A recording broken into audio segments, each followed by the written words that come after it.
morning, Lionhearts. Your old pal Jordan the Lion. I think I'm going to wear this today. I haven't worn this yet. And heads up, we have a t-shirt design inspired by this, one of my favorite silent movies. So that's going to be awesome. I can't wait to get that one in the mail. Daze with Jordan the Lion begins now. I mean, now. Not quite ready to wake up, are you? Actually, you probably are. What do you say? You want to go to the park? Let's go hit the park before we go do the vlog. We're doing a cemetery vlog, Jot. Everyone seems to love those.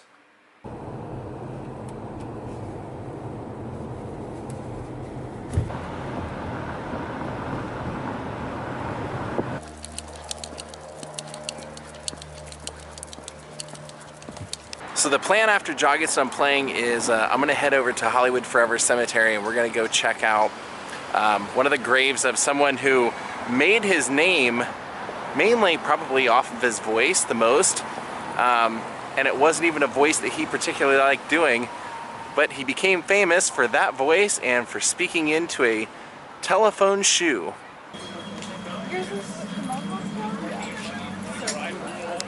Hey, bud.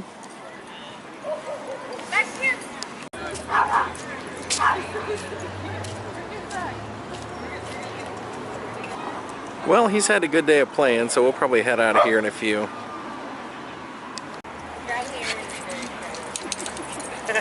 Look at Jaw fight.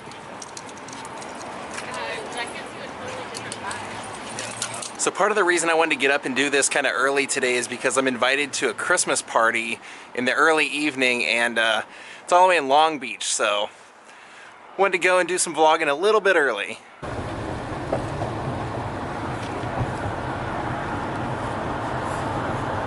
Alright, let's head off to Hollywood Forever Cemetery. We're going to go see Don Adams, the man who we know as Maxwell Smart.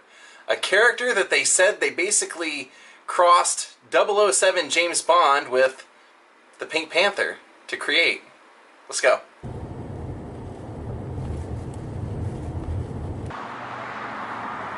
It always amazes me when I look into these old television shows how many of them ended up becoming iconic, starring someone that they didn't originally cast for it or someone they didn't originally want for the part. And a lot of times the person that made that role iconic almost didn't even live to do it. And in that case, Don Adams would fall into that category. Originally born Don Yarmy, he enrolled into the military during the Second World War. Towards the end of the war, he ended up catching malaria and fought it in a hospital for 2 years, almost not surviving. When he finally got out, they discharged him, and he started his hand at stand-up comedy, doing impressions of Cary Grant and a man named William Powell, who Don Adams would end up basically doing his voice for the rest of his life. Now you might be wondering, how did Don Adams change his name to Don Adams? Was it just a clever stage name that he took? Yes and no. It wasn't originally intended that way. What actually happened was he had been cutting his teeth doing stand-up, had an opportunity to audition for a television show, and all the people that they were having audition, they decided to see them in order by last name, alphabetical. His last name was Yarmy, so he told him his last name was Adams. He got the gig and became Don Adams from there on out. So what I meant by him having to do that voice is that he started doing these impressions in his stand-up routine, and he took on a writing partner, and when he did the William Powell Thin Man impression one night, his writing partner said, "That's it, Don. You got to do that voice. That voice is really funny." And Don said, "I hate doing that voice." He said, "That's your ticket, though. That's your voice." And that's the voice he would become known for through Get Smart. As I knew him as a kid, Inspector Gadget. He would become the face of this bumbling spy genre that we would come to know.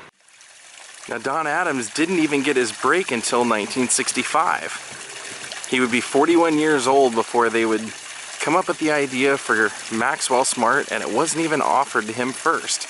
Originally, the original pilot was done with Tom Poston, who I know from Newhart. he was portraying the role a little bit more serious. It was still a comedy, but he was playing it a little bit more dapper and James Bondish. And when the studio saw the original pilot, they passed on it. Now, the pilot had been written by Buck Henry and Mel Brooks. And Mel Brooks was a writer for Sid Caesar, so they knew that the script and everything was good. So the creators of the show decided to get a new executive producer. That producer went to the programmer, showed them the script, and he said, I love the script, let's do one more pilot episode. And at that point, Don Adams, the show he was on, had been canceled. He was under contract, so they offered it to him, and when he heard that Mel Brooks was one of the writers, he said, I'll do it. Now, since this was 1965, we were in the middle of the Cold War, and with James Bond and all these spy movies being so popular, they decided, well, maybe we should do it in a television form, but make our James Bond a bumbling idiot. And that became Maxwell Smart.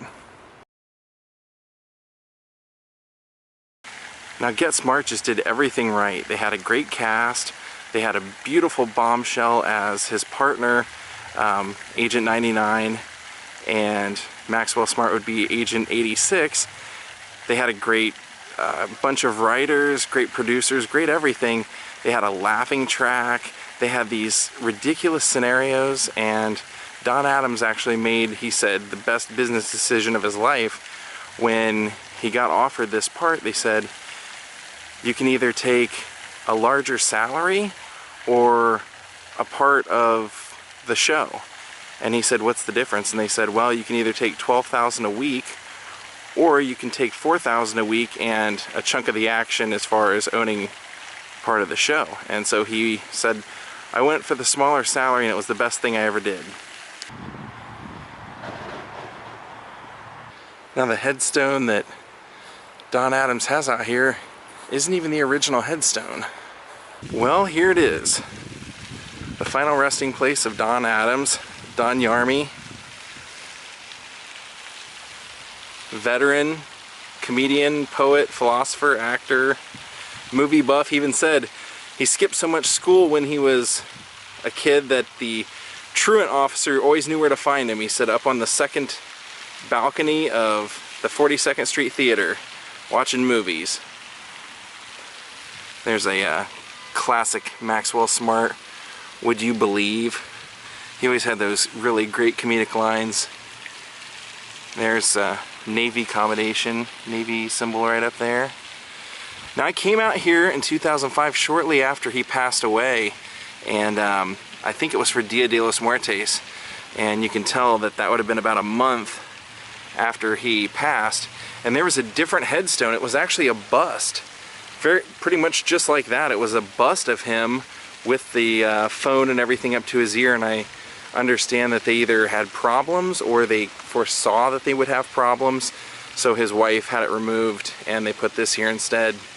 Now, the show itself was just absolutely classic, and I saw in an interview where they said, they told Don right away, they said, if this is a success, you'll never be able to do anything else. You'll always be typecast in this kind of role. You'll always be Maxwell Smart. And he said, I'm okay with that. And that's pretty much what ended up happening. Even Inspector Gadget, all the parts he would play afterward, it would pretty much always be a Maxwell Smart type character. And they said that their script writing and some of the gadgets they would come up with for the show were so ingenious that they got visited by the intelligence department at the time, wanting to know where they got their ideas for some of these things, because they were literally things that either the government was working on at the time or had just started using. And so this all revolved around, like I said, the that spy Cold War era where everyone had this fear that you know, we could be nuked at any time, and Maxwell Smart here, in his mind, was the world's savior, and was just an amazing comedic timing. I mean, he even did a pilot for a TV show, and I would have loved to have seen it.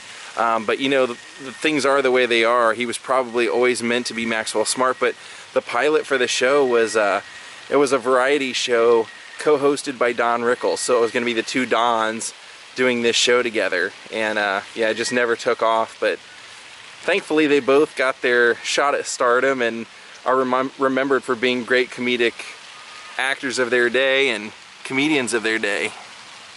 Now, the pilot episode for Get Smart was originally done in black and white, but that's the only episode that they would do in black and white. They would switch it to color, and they would use all those vibrant colors. And if you're a fan of Austin Powers or Naked Gun or Airplane or any of those Spy Hard, any of those like kind of spoof spy movies or anything like that, you have this show to thank. It was their sense of humor. It was that Mel Brooks sense of humor that really made this genre come to life.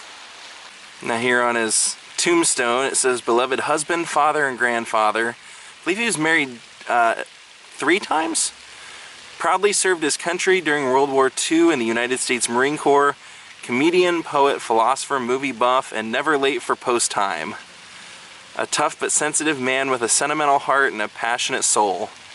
He touched our hearts as Maxwell Smart, secret agent 86 in the 1960s classic TV series Get Smart, and filled the world with laughter that will forever be remembered.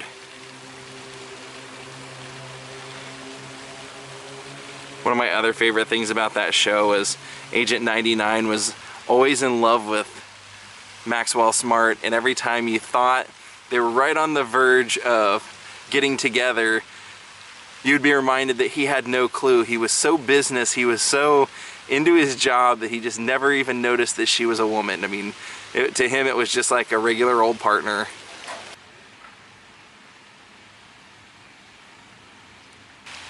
So I guess the fact that ABC turned this show down and NBC picked it up was just meant to be.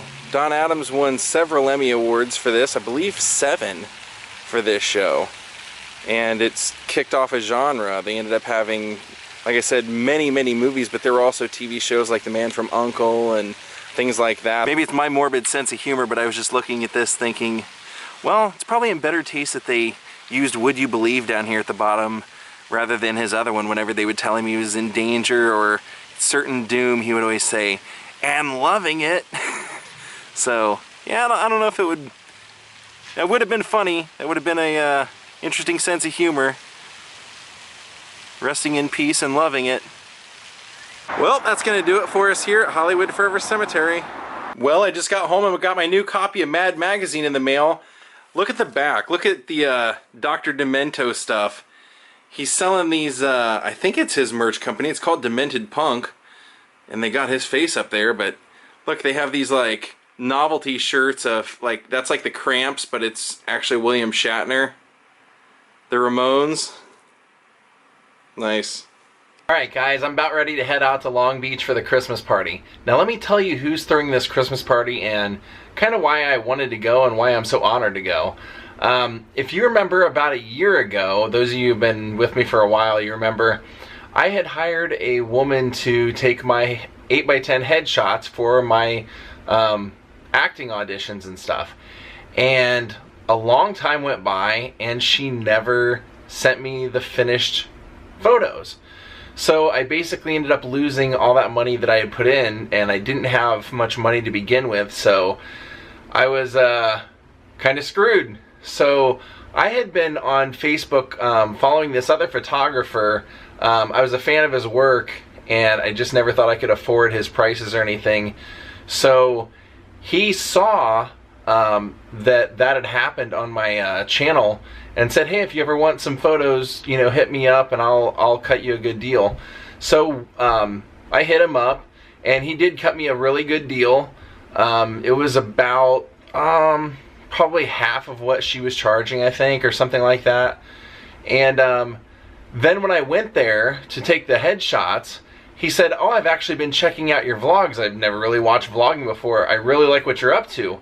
So, how about this?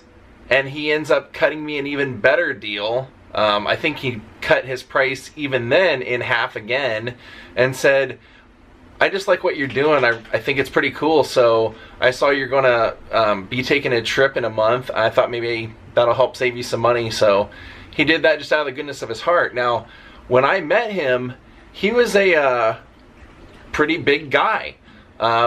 I'm a pretty big guy, but he was a pretty bigger guy. And last time I was on Facebook, I noticed that he had started an exercise program, didn't think much of it, and then got an email from him and noticed that he has lost way over 100 pounds. When he and his wife invited me out for this holiday party, I said, I gotta go out there. Maybe he can share his story with the people on this channel and inspire some folks. Inspire me, you know. Plus, just really nice of him, you know, a year later to remember me. He does still comment on some of the videos on this channel, so he watches them. So it's pretty cool that what ended up being kind of a hardship way that I met him, it's kind of become a pretty cool friendship. Alright, I turned the hockey game on for Jaw, and I'm going to break out my new jacket tonight, and we're going to head over to Long Beach now. Let's go!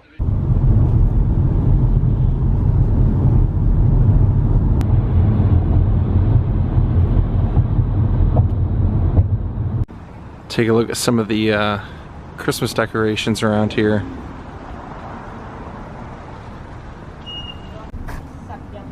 Nice snowman.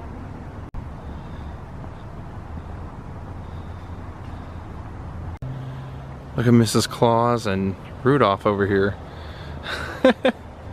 Then this duck reminds me of something the Penguin was using in the Batman movie. Danny DeVito penguin.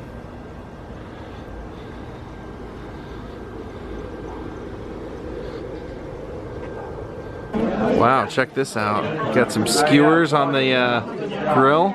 There's Andy over there. Now take a look at this comfortable setup. That is a proud dog parent. I almost asked if I could bring Jaw because I want Jaw to play with Andy's dog. But I figured this probably wasn't the best time to ask. It's no longer beef and lamb. Look at that. Well, good evening, Lionhearts. We're gonna call it a night. The party was awesome. This day was awesome.